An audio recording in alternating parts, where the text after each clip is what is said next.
Hi, this is Mary Redmond, the Fearless Negotiator, with another homework step.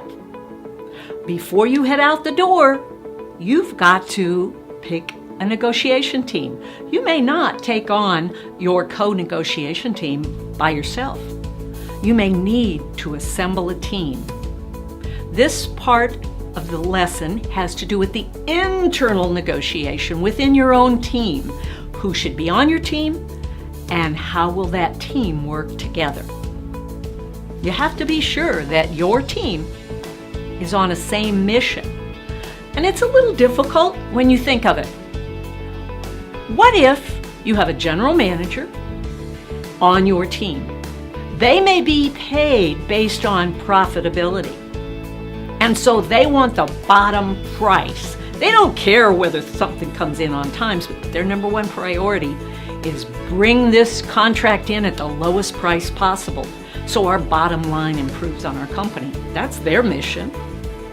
How about the operations manager? He said, I love the idea that we're getting this stuff, but do you know how hard this is going to be for my ops department to put this equipment in? We're going to have to rewire the plant.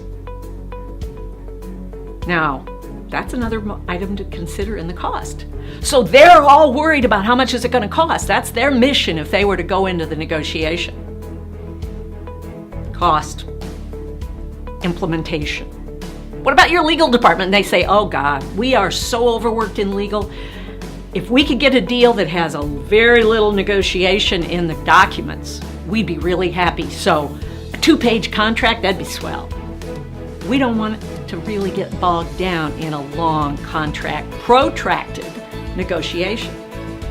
And the sales guy says, as long as I make some commission on this deal, that's all I care about. So you've got all these wants and needs in your own internal team that are in conflict, and better not head out the door to that first meeting if your team is in disarray, disagreement. So you have to agree internally on what are your goals, that everyone knows who's the boss. You are the team leader.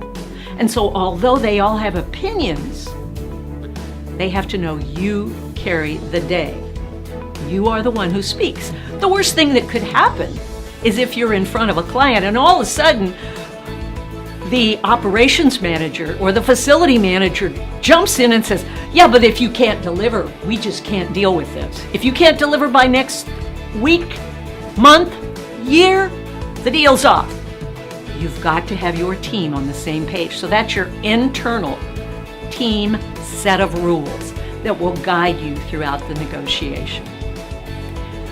That's Mary Redmond with a fearless negotiation tip for the day. If you don't ask, you don't get.